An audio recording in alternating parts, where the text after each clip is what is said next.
Court का जो order आया उससे पहले ये शंकराचार्य थे।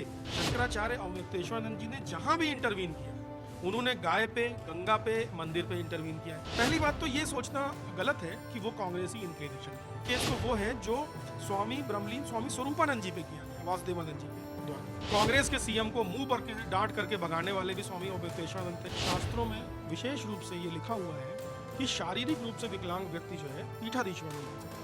समाजवादी पार्टी के शासन में अखिलेश यादव ने उनपे डंडे बरसाए। हालांकि बाद में अखिलेश यादव ने नाक रगड़ के माफी भी मांगी उनसे। अल कबीर नाम की एक कंपनी है, अल हिलाल कुछ एक कंपनी है, जो कि गाय का मांस दुबई में बेच रही है और उसमें लिखा हुआ है कि इटावा में बनता है वो यूपी में। रामभद्राचार्य जी इस प्रकार के बयान देते हैं जो सिर्फ शुद्ध पॉलिटिकल होती है। लगता है योगी जी ने उनको काले में बोला होगा, लोग ही तो लोगों ने उड़ाया है। तो जब मंदिर तोड़े गए तो उन्होंने यही कहा, भाई काम औरंगजेब का होगा, पीठाधीश्वर वो नहीं है, ये कहने का अधिकार शंकराचार्य को। भले ही उम्र में शंकराचार्य छोटे हो, लेकिन रामभद्राचार्य जी को समझ जो शंकराचार्य बनने के नियम है उसमें दंडी सन्यासी ही बन सकता है शंकराचार्य। और बहुत से लोग झूठा ही पट्टाभिषेक कराने के चक्कर में घूम रहे थे। मुझे लगता है योगी जी के आसपास जो लोग हैं, जो अधिकारी हैं, ये सारा दोष मुख्यतः उनका।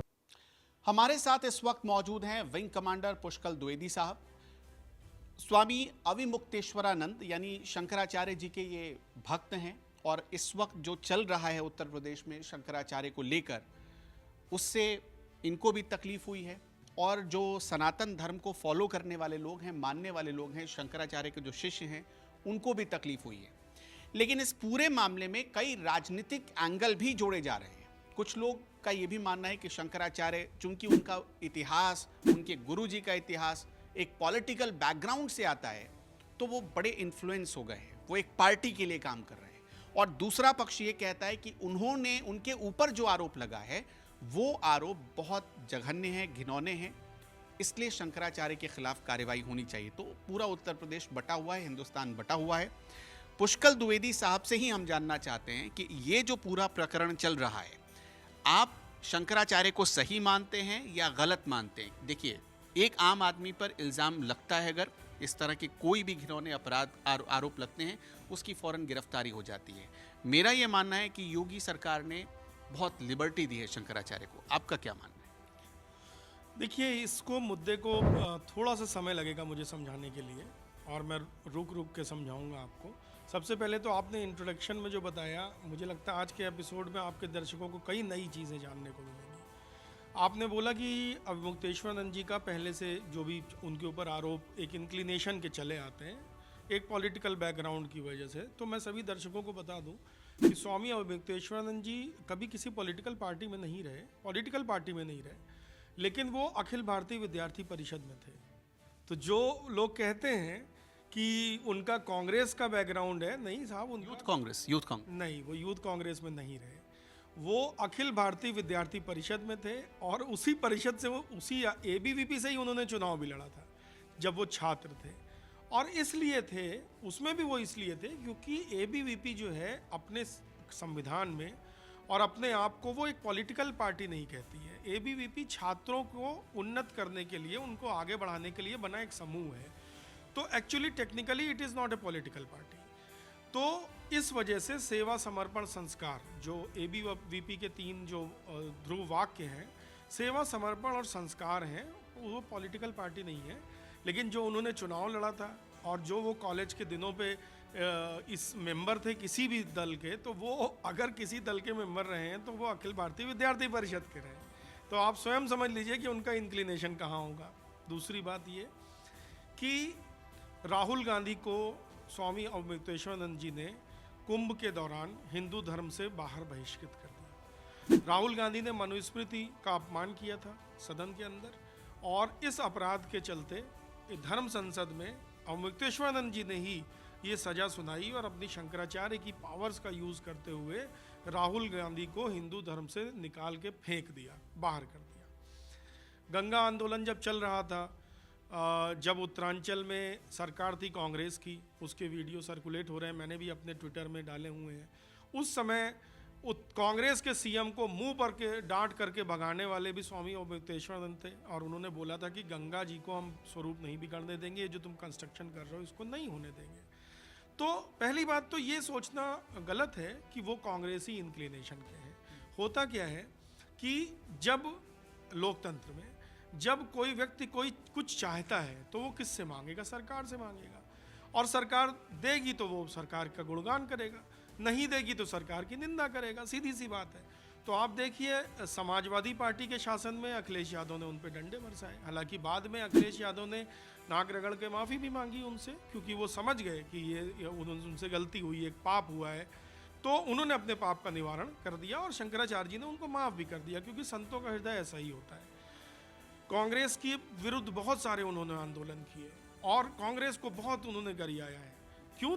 तब सत्ता में कांग्रेस थी, तब बीजेपी को गरियाने से क्या मिलेगा। आज के समय जो उनकी मांग है मुख्यतः वो ये है कि गौमाता की हत्या पूरे भारत में बंद हो और गौमाता को पशु की सूची से हटा के एक राष्ट्रमाता का एक दर्जा प्रदान किया जाए, जिससे उनका संरक्षण संवर्धन इंश्योर हो सके। मैं आपसे एक सवाल पूछना चाहता हूँ। उत्तर प्रदेश में तो खुद ही योगी आदित्यनाथ ये सारी मांग जो आप बता रहे हैं गौरक्षा के लिए, जितने गौकशी के केंद्र थे उन सबको बंद करवा दिया योगी आदित्यनाथ ने सरकार में आते ही। यानी गौ माता को एक तरीके से राजमाता का दर्जा देने की कोशिश उस दिशा में योगी सरकार काम करती रही। सवाल ये है कि जब आप योगी आदित्यनाथ की तुलना बाबर और औरंगजेब से कर देते हैं तो क्या ये एक पॉलिटिकल कमेंट नहीं बनता है? आपको लगता नहीं कि आप तटस्थ नहीं हैं, आप किसी एक पार्टी के साइड बह गए हैं? एक डिप्टी सीएम की आप तारीफ करते हैं, कहते हैं वो मुख्यमंत्री बनने लायक है। देखिए ऐसा है कि पहले तो गौ हत्या के विषय में योगी जी का कमिटमेंट गौ हत्या के प्रति जो है उस पर मुझे कोई संदेह नहीं है, और मुझे लगता है गोरक्षपीठ के वो महंत हैं तो ये उनका दायित्व भी बनता है। लेकिन एक बात होती है कि कमिटमेंट होना या बातें करना, और एक बात होती है कि पावर हाथ में होने के बावजूद रिजल्ट्स क्या आ रहे हैं। तो दुख की बात यह है कि वास्तव में उत्तर प्रदेश में रिजल्ट्स अच्छे नहीं हैं। आप अगर संपूर्ण भारत के जो मांस निर्यात का जो हिस्सा देखेंगे, उत्तर प्रदेश सबसे बड़ा मांस निर्यातक है। बीफ भी कई जगह पकड़ा गया है। अभी एक वीडियो सर्कुलेट हुआ है, अल कबीर नाम की एक कंपनी है, अल हिलाल कुछ एक कंपनी है, जो कि गाय का मांस दुबई में बेच रही है, और उसमें लिखा हुआ है कि इटावा में बनता है वो यूपी में गाय का मांस।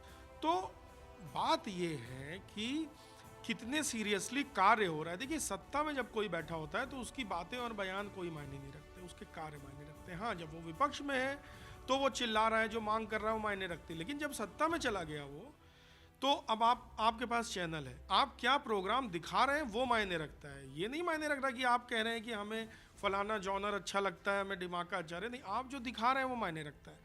तो इस समय गाय की हत्याएं हो रही हैं, ये फैक्ट है। और मुझे लगता है योगी जी के आसपास जो लोग हैं, जो अधिकारी हैं, ये सारा दोष मुख्यतः उनका है। बहुत बड़ा षड्यंत्र एक योगी जी के ऊपर हो रहा है, जिस पर मैं प्रकाश डालूंगा अभी। और वो षड्यंत्र शंकराचार्य नहीं कर रहे हैं, वो षड्यंत्र ये अधिकारी कर रहे हैं जो योगी जी के आसपास है। क्योंकि भ्रष्टाचार का एक बड़ा मैकेनिज्म था, उस मैकेनिज्म के चलते ये लोग लाखों करोड़ों रुपए डकारते थे। योगी जी के आने के बाद संभवतः वो मैकेनिज्म थोड़ा कमज़ोर हुआ है, ख़त्म तो नहीं हुआ होगा लेकिन कमज़ोर हुआ है। तो बहुत सारे अधिकारी हैं जो ये चाहते हैं योगी जी सत्ता पे ना रहें, इसीलिए गलत फीडिंग देना, भ्रम डालना। ये उसी तरह है कि एक राजा को उसके मंत्री झूठ ही बोल दें कि साहब आपका निशाना तो बड़ा अच्छा है, शेर को आप खड़े होकर नीचे शिकार कीजिए, आप तो मार ले जाएंगे, और वो बेचारा शेर का शिकार करने जाए और शेर उसको मार दे। यही चीज़ शंकराचार्य और योगी जी के केस में हुई है। योगी जी को के साथ षड्यंत्र करके अधिकारियों ने बदतमीजी की शंकराचार्य से, योगी जी को मिसफीड किया, गलत फीडिंग दी उनको। टोटली गलत फीडिंग का मैं आपको एक उदाहरण बताता हूँ। योगी जी ने सदन पे बोला कि शंकराचार्य जी प्रोटोकॉल चाहते थे, मांग रहे थे, या ऐसी बातें। सदन पे योगी जी कोई भी चीज़ तब तक नहीं बोलेंगे जब तक उनको अधिकारियों ने बाकायदा लिखित में ना दिया हो। अपने मन से तो वो बोलेंगे नहीं, भाई वो जिम्मेदार व्यक्ति हैं। अब देखिए कि प्रयागराज का जो कमिश्नर था उसने लिखित में शंकराचार्य को 9 बजे का टाइम दिया था। उसमें लिखित में उसने लिखा था कि जगत गुरु ज्योतिष पीठाधीश्वर शंकराचार्य और मुक्तेश्वरानंद जी 100 लोगों और 2 वाहनों समेत 9 बजे आपको प्रोटोकॉल आएगा, आपका नहाने का टाइम है। ये लिखित में था, उसका लेटर है, वो सार्वजनिक कर चुके शंकराचार्य जी। उसके बाद योगी जी बयान अगर सदन में दे रहे हैं कि वो शंकराचार्य कौन हैं कि नहीं हैं, या प्रोटोकॉल मांग रहे थे, इसका मतलब उनको गलत फीडिंग हुई है। एक तरफ प्रशासन लिख के दे रहा है उनको शंकराचार्य, उनको लिख के प्रोटोकॉल दे रहा है। अब इस लेटर के बारे में ना बता करके सिर्फ बाद में बता दिया, जब स्थितियां बिगड़ गई तो बता दिया कि साहब वो प्रोटोकॉल चाह रहे थे। योगी जी को सावधान रहना पड़ेगा, बहुत अधिक सावधान रहना पड़ेगा। देखिए आईएएस अफसर या ब्यूरोक्रेटिक हम लोग जब ट्रेनिंग लेते हैं तो हम लोगों को एक से एक घाक चीज़ें भी सिखाई जाती हैं। हम लोगों को ये सिखाया जाता है कि किस तरह नेता मंत्री को चला दो तुम, और ये हकीकत है, इसमें कोई मतलब मुझे बोलने में वो नहीं है कि एक फाइल पे अगर ब्यूरोक्रेट चाहे तो नेता मंत्री को घुमाता रहे। तो नेता मंत्री को भी इतना समझदार होना चाहिए कि वो समझे कौन से घाघ अधिकारी हैं जो उसको मूर्ख बनाने का प्रयास कर रहे हैं। यहाँ पर जैसे मैंने उदाहरण दिया कि राजा को बोल दिया निशाना बड़ा अच्छा है साहब, आपका बाण तो कभी चूकेगा ही नहीं, शेर को आप जमीन में खड़े खड़े मार दीजिए, हाथी में चढ़ के क्या मारेंगे, और शेर ने आया झपट्टा मार के खा गया। योगी जी के साथ वही हो गया। शंकराचार्य जी के साथ जो इन्होंने एक षड्यंत्र करके अधिकारियों ने योगी जी को अगेंस्ट करा दिया, उस मिसफीडिंग की वजह से आज की प्रेजेंट मेरी एनालिसिस ये है कि योगी जी 2027 के बाद बहुत बड़ी हानि पे रहेंगे राजनीतिक रूप से, जबकि हम ये नहीं चाहते। हम ये चाहते हैं कि योगी जी गौरक्षा का कार्य करके 20 वर्ष तक जो है यहाँ पर बने रहें और शंकराचार्य जी का आशीर्वाद उनको मिला रहे। तो आप ये बात बोल रहे हैं, आप तो योगी जी के भी उतने ही क्लोज हैं जितने आप शंकराचार्य को इसीलिए फॉलो मैं बोल रहा हूँ। बिल्कुल बिल्कुल, मैं तो नहीं, योगी जी के तो मैं उतना क्लोज नहीं हूँ क्योंकि शंकराचार्य जी का मैं दीक्षित शिष्य हूँ, तो वो मेरे गुरु भगवान है, तो मेरे लिए वो ज़्यादा हैं। और योगी जी भी हमारे बहुत प्रिय हैं और क्लोज हैं। लेकिन मैं इसलिए बोल रहा हूँ कि मैं चाहता हूँ, मैं जानता हूँ कि योगी जी जैसा नेता और शंकराचार्य जी जैसा धर्म योद्धा या धर्म गुरु, अगर ये दोनों साथ मिलकर सनातन का कार्य करें तो मतलब हम लोग वंडर्स कर ले जाएंगे। जो हिंदुओं का एक मन में जो इच्छा थी कि विश्व गुरु बनना भारत को, या ऐसी बड़ी बड़ी जो इच्छाएं रहती हैं, ये इच्छाएं कैसी पूरी होंगी जब धर्म और राजनीति एक साथ मिल करके एक प्रयास करेंगे।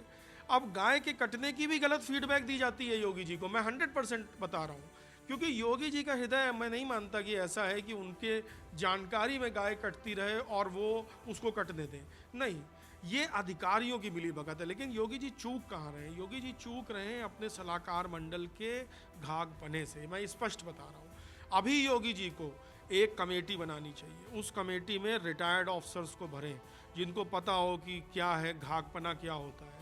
उसमें रिटायर्ड ऑफिसर्स की कमेटी बनाएं, ईमानदार और डेडिकेटेड लोगों की, और गौ हत्या पे एक रिपोर्ट, इंडिपेंडेंट कमेटी की रिपोर्ट बना के देखें।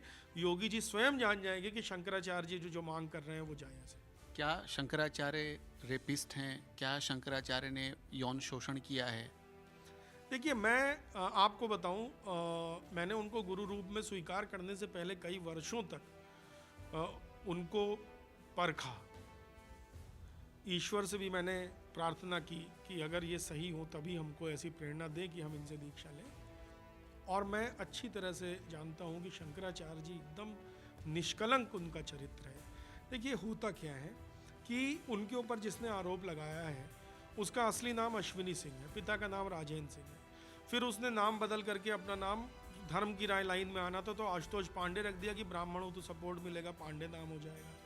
एक्चुअली वो अपराधी है, हिस्ट्री शीटर है, सब लोग जानते हैं। उसके ऊपर गौ हत्या के मुकदमे हैं, गोकशी के केस में घूस देने का मुकदमा है, गौ हत्यारों की मदद करने का मुकदमा है, बलात्कार का मुकदमा है। तो इस तरह के नीच लोग जो हैं, रामभद्राचार्य जी की पर्सनल खुन्नस है शंकराचार्य जी से, तो रामभद्राचार्य जी ने उसको थोड़ा बहुत प्रश्रय दिया इस्टेब्लिश होने में। और उसने, मुझे लगता है उसने सोचा कि योगी जी से अभी टसल चल रही है शंकराचार्य जी की, और मैं ऐसा अगर आरोप लगा दूं तो योगी जी मुझे खुल के सपोर्ट कर देंगे और मेरे सब मुकदमे भी हट जाएंगे और मैं हीरो बन जाऊंगा। लेकिन ऐसा हुआ नहीं, क्योंकि योगी जी कोई मूर्ख नहीं है। योगी जी को धोखे में तो रख सकते हैं अधिकारी, लेकिन वो, उनके अंदर इतना विवेक है कि आशुतोष जैसे व्याभिचारी और अपराधी को वो संरक्षण ना दे, क्योंकि अपराधियों के वो विरुद्ध है। तभी वो आज रो रहा है कि मुझे किसी ने संरक्षण नहीं दिया। अरे भाई, तुम नीचता का कार्य करोगे तो तुमको योगी जी क्यों संरक्षण देंगे? योगी जी ने तुमसे कहा था क्या कि तुम ऐसा करो? योगी जी ने तो आज तक कभी शंकराचार्य जी के बारे में बुरी बात नहीं बोली। योगी जी तो अत्यंत मर्यादित रहते हैं। शंकराचार्य जी उनसे बड़े हैं पद में भी और उस लिहाज से भी। वो शंकराचार्य जी भले ही नाराज होकर कुछ कह दें, योगी जी कभी नहीं कहते थे। जो कोर्ट में सारी जिन टेप की बात हो रही थी, जो पेन ड्राइव की बात हो रही थी, जिस सीडी की बात हो रही थी, क्या वो सब अदालत में आया? नहीं, कल जो सुनवाई परसों हुई है उसमें पूछा गया बार बार कि आपके पास कुछ सबूत हो तो आज दीजिए आप, जिससे इनकी भाई जमानत बेल की जो एंटीसिपेटरी बेल की जो अर्जी थी उसमें तो जज कहता है ना भाई कि हम किस आधार पे दें, हम आपके पास अगर सबूत है कि इन्होंने गलत काम किया तो दीजिए, फिर हम ना दें इनको। तो जज ने बार बार पूछा कि भाई आप जो सीडी की बात कर रहे थे, जो आप ऑडियो वीडियो प्रूफ की बात कर रहे थे, आप दीजिए। ये कुछ दे ही नहीं पाए क्योंकि इन्होंने पहले सोचा होगा कि एआई वगैरह से बना लेंगे, लेकिन जब इन्होंने देखा कि शंकराचार्य के साथ पूरी सनातनी जनता खड़ी है, जब इन्होंने देखा कि योगी आदित्यनाथ तो कोई ऐसा सपोर्ट खास मुझको कर नहीं रहे, इनको लगा था योगी आदित्यनाथ जो है इस दलदल में उतर जाएंगे, वो क्यों उतरेंगे दलदल में, तो ये पीछे हट गए, कुछ भी सबूत नहीं दे पाए, ये बच्चों को पेश नहीं कर पाए। और मज़े की बात ये रही कि कोर्ट ने पूछा कि वो बच्चों की कस्टडी किसके पास है, तो वो बच्चे भी आशुतोष अपराधी की कस्टडी में हैं।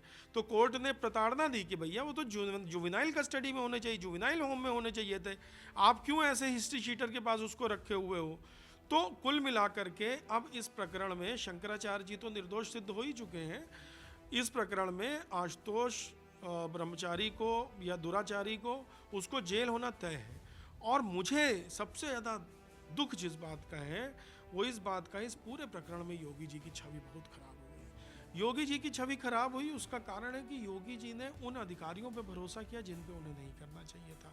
अभी भी मेरा अनुरोध है योगी जी से, और मैं ये चाहता हूँ, मेरी हार्दिक इच्छा है कि योगी जी एक बार निजी मंत्रणा करें शंकराचार्य जी से, शंकराचार्य जी से बात करेंगे। मैं उनका स्वभाव जानता हूँ शंकराचार्य जी का, योगी जी को देख के उनसे बात करके वो स्वतः ही जो है उनका मन जो है बहुत निश्चल है, और उसके बाद गौ माता को राष्ट्रमाता की घोषणा करते हैं। अगर वो ये कर देते हैं तो फिर शंकराचार्य जी खुले तौर पे उनके समर्थन पे आ जाएंगे, और अगले 20 साल तक योगी आदित्यनाथ जी यहाँ पे रहेंगे और हिंदुओं का जो स्वप्न है वो पूरा करने की कंडीशन में रहेंगे।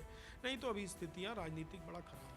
एक सवाल इस वक्त ये उठ रहा है कि जब उत्तर प्रदेश में ये माहौल बना योगी वर्सेस शंकराचार्य का, उसी दौरान लोगों ने राम भद्राचार्य की कुछ कहानियां निकालनी शुरू कर दी कि शंकराचार्य और राम भद्राचार्य में नहीं बनता, दोनों एक दूसरे को चैलेंज करने लगे। ये क्या इशू है, ये कब से दोनों के बीच पुरानी दुश्मनी चल रही है? हाँ जी हाँ, देखिए शंकराचार्य का जो कार्य होता है वो धर्म के परिष्करण का है। जो आदि शंकराचार्य ने 4 पीठ बनाई थी, उनको आदेश दिया था कि सनातन धर्म के शास्त्रों में, धर्म ग्रंथों में, धर्म गुरुओं में कोई भी आप विकार मत पैदा होने देना, और उसको सुचारू रूप से चलने का काम आपका है। अब रामभद्राचार्य जी आपको पता है किस पीठ के पीठाधीश्वर हैं? वो एक तुलसी पीठ है जिसके पीठाधीश्वर है। अब वो तुलसी पीठ कितनी पुरानी है? वो तुलसी पीठ रामभद्राचार्य जी की स्वयं की बनाई हुई है। वो पीठ का क्या इतिहास है? उस पीठ का कोई इतिहास नहीं है। एक ट्रस्ट या एनजीओ रजिस्टर कराया उन्होंने, और वो उसके पीठाधीश्वर बन गए, और नाम के आगे जगत गुरु लगाने लगे। और एक और बात कि शास्त्रों में विशेष रूप से ये लिखा हुआ है कि शारीरिक रूप से विकलांग व्यक्ति जो है पीठाधीश्वर नहीं बन सकता। वो और कार्य कर सकता है धर्म के, लेकिन वो जो पीठाधीश्वर, किसी भी पीठ का जो सबसे बड़ा पद है, वो नहीं कर सकता। जो बात बोल रहे हैं वो बड़ी विवादित है, इस पर इसमें कोई लोग विवाद सवाल उठा सकते हैं। इसमें कोई विवाद नहीं। क्या सवाल, शास्त्रों में क्या सवाल उठाएंगे भाई? मैं अपने मन की इच्छा कह रहा हूँ तो उसमें सवाल उठाएं, मैं अपनी ओपिनियन कह रहा हूँ तो उस पर सवाल उठाएं। जो शास्त्रों में लिखा हुआ उसमें क्या सवाल उठाएंगे? जो पुराणों में लिखा है, जो हमारी स्मृतियों में लिखा है, जो शास्त्र के आधार, जो आधार है इन सब चीज़ों के, उनमें लिखा हुआ है, उसमें कोई क्या उंगली उठा सकता है? भाई वो जिसने लिखा हजारों साल पहले, जाओ उससे पूछो। तो उसमें साफ लिखा हुआ है कि विकलांग व्यक्ति पीठाधीश्वर नहीं बन सकता। और ये विकलांग है, ये कहते हैं जन्म से विकलांग है, तो जो जन्म से विकलांग है वो पीठाधीश्वर नहीं बन सकता। और इस बात का विरोध जो है शंकराचार्य ने कई बार किया। उसके अलावा जो इनके पॉलिटिकल जो बयान होते हैं, जो ये रामभद्राचार्य जी इस प्रकार के बयान देते हैं जो सिर्फ शुद्ध पॉलिटिकल होते हैं, उनसे दूर रहने को भी बोला गया। क्योंकि देखिए, धर्म से संबंधित कोई बयान अगर हो तो वो समझ में आएगा कि हाँ चलिए धर्म से संबंधित एक बयान दिया जा रहा है। लेकिन अगर कोई पीठाधीश्वर ऐसा बयान दे कि फलानी पार्टी बहुत अच्छी है, फलाना नेता बहुत अच्छा है, और कारण भी ना समझाए कि क्या है, तो वो पॉलिटिकल बयान में आएगा। जैसे कि धर्म के बारे में मान लीजिए कोई सेना का अधिकारी है, अगर वो धर्म के बारे में बात करे तो शंकराचार्य को अधिकार हो जाता है उसको टोकने का। लेकिन अगर वो बात कर रहा है सिर्फ लड़ाई के बारे में, हथियारों के बारे में, तो शंकराचार्य बोलेंगे तो आप हंसेंगे कि भाई आप क्यों बोल रहे हो, है ना। तो वैसे ही जहाँ जहाँ धर्म की बात है, और शंकराचार्य अवमुक्तेश्वरानंद जी ने जहाँ भी इंटरवीन किया है, उन्होंने गाय पे, गंगा पे, मंदिर पे इंटरवीन किया है। जो औरंगजेब वाली बात आपने बताई थी, बोली थी कि उन्होंने औरंगजेब बोला योगी जी को, बाद में योगी जी ने कालनेमी बोला, ऐसा लोगों ने नहीं, योगी जी ने कल्पना उनको की। कालनेमी नहीं बोला, ये गलत बात उड़ाई है। मुझे नहीं लगता योगी जी ने उनको कालनेमी बोला होगा। लोग, ये तो लोगों ने उड़ाया है कि भाई योगी जी ने उनको कालनेमी बोला, योगी जी का बयान है, इसमें उन्होंने कालनेमी शब्द का जिक्र किया और उसको लोगों ने शंकराचार्य के साथ जोड़ दिया। जोड़ दिया, उनकी बदनामी करने लगे लोग। ये लोग वही हैं जो योगी जी के हितैषी नहीं है, क्योंकि योगी जी ने जो बयान दिया वो बयान अपने आप में तो बयान ठीक था कि भाई धर्म में बहुत कालनेमी घुस आए। लोगों ने उसको जोड़ दिया कि ये शंकर, लड़ाई लगाने के लिए कि ये शंकराचार्य के ऊपर कहा है ना। तो देखिए, उन्होंने जब मंदिर टूटे, वाराणसी में मंदिर टूटे हैं, ये फैक्ट है। ये आप अपना कैमरा लेके जाइए, वहाँ हज़ारों लोग मिल जाएंगे जो बताएंगे। मैं अब आंखों देखा बता रहा हूँ,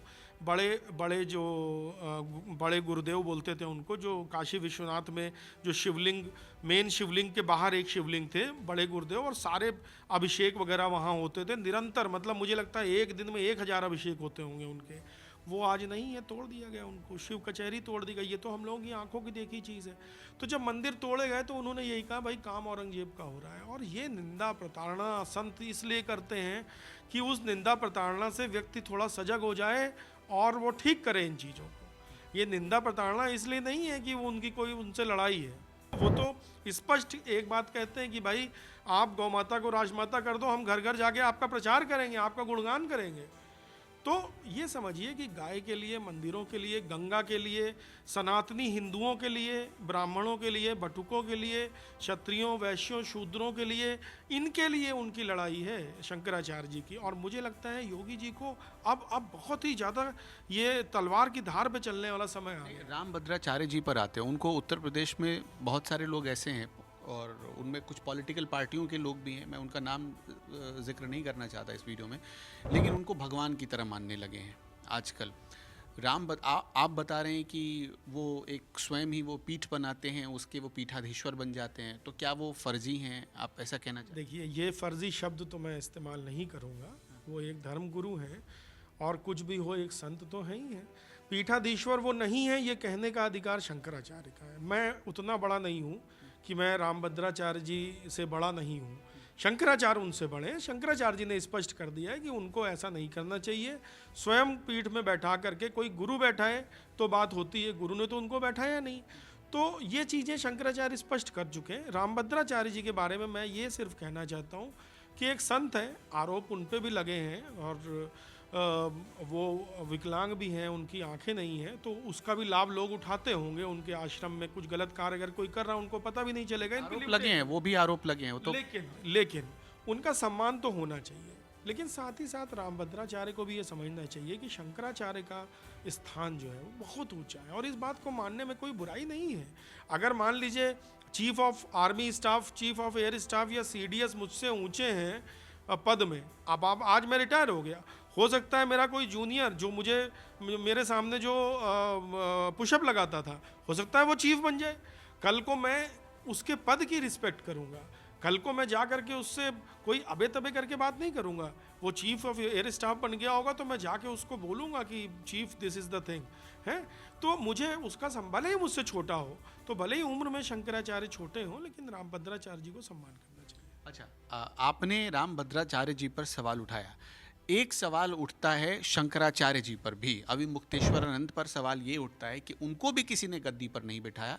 उनके गुरु ने एक बंद कमरे में, वो शंकराचार्य खुद को घोषित कर लेते हैं, जो बाकी शंकराचार्य हैं, बाकी के 3 पीठों के शंकराचार्य, उनमें उन्होंने सपोर्ट नहीं किया उनको। इसकी क्या सच्चाई है? ये भी तो पब्लिक परसेप्शन बन रहा है ना।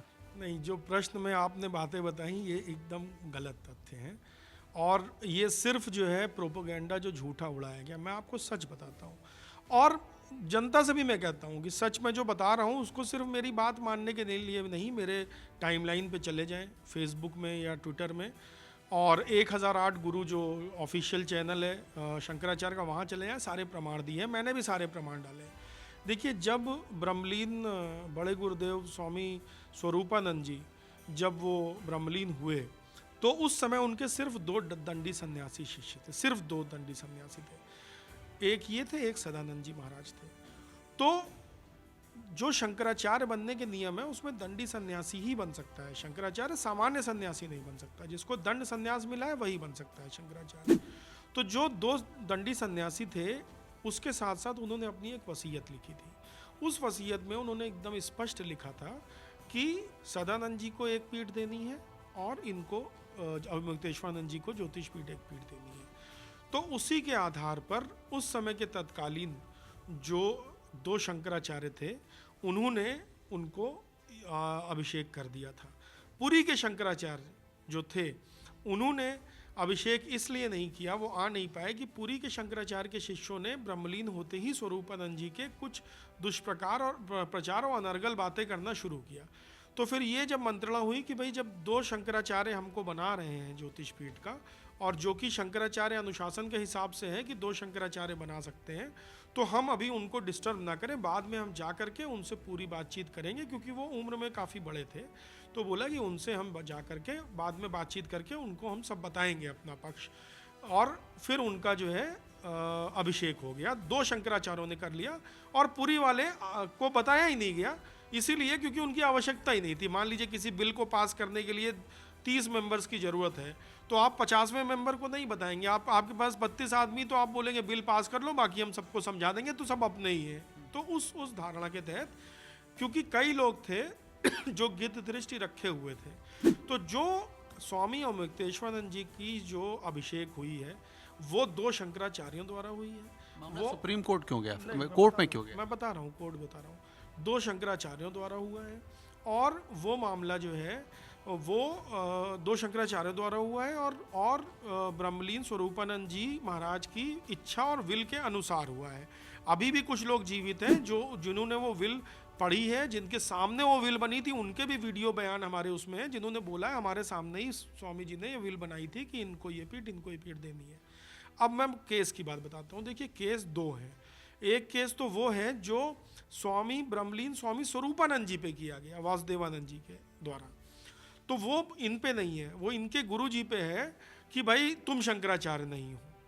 तो वो केस चल रहा था। उस केस में कोर्ट ने वासुदेवानंद को बोला कि नहीं साहब, आप शंकराचार्य नहीं लिख सकते और यही लिखेंगे स्वरूपानंद, आप नहीं लिख सकते, पहली बात। अब जब उनका ब्रह्मलीन हो गए स्वरूपानंद जी, जब वो चले गए इस दुनिया से, तो इनकी ताजपोशी हो गई, इनका राज्याभिषेक हो गया।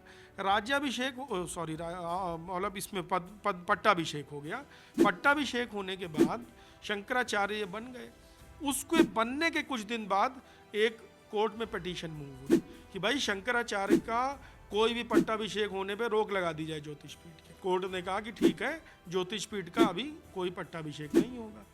तो ये जो थे अपने अविमुक्तेश्वरानंद जी, ये भी चुप रहे। क्यों? क्योंकि इनका पट्टाभिषेक हो चुका था और बहुत से लोग झूठा ही पट्टाभिषेक कराने के चक्कर में घूम रहे थे। तो इन्होंने सोचा कोर्ट का एक बाइंडिंग ऑर्डर मिल गया है तो हमारे फेवर की बात है, अब जो हमारे प्रतिपक्षी हैं वो कोई करा नहीं पाएगा। कौन लेकर गया था मामला, कौन लेकर गया था? वो नाम आप मैं नहीं बताऊंगा यहाँ पर, वो सारे चीज़ें अवेलेबल हैं, मेरे उसमें भी अवेलेबल है। लेकिन बात ये है कि कोर्ट का जो ऑर्डर आया उससे पहले ये शंकराचार्य थे, बन चुके थे, वैलिड तरीके से बन चुके थे, विधि विधान से बन चुके थे, शंकराचार्यों द्वारा बन चुके थे। फर्दर कोई पट्टाभिषेक नहीं होगा, ये ऑर्डर था और वो ऑर्डर अभी भी चल रहा है। पट्टाभिषेक अभी भी नहीं हुआ है किसी और का, क्योंकि यही शंकराचार्य है। तो वो जो केस है वो तो वो तो इनके फेवर का केस है, मतलब उसका भी जजमेंट इनके फेवर का है।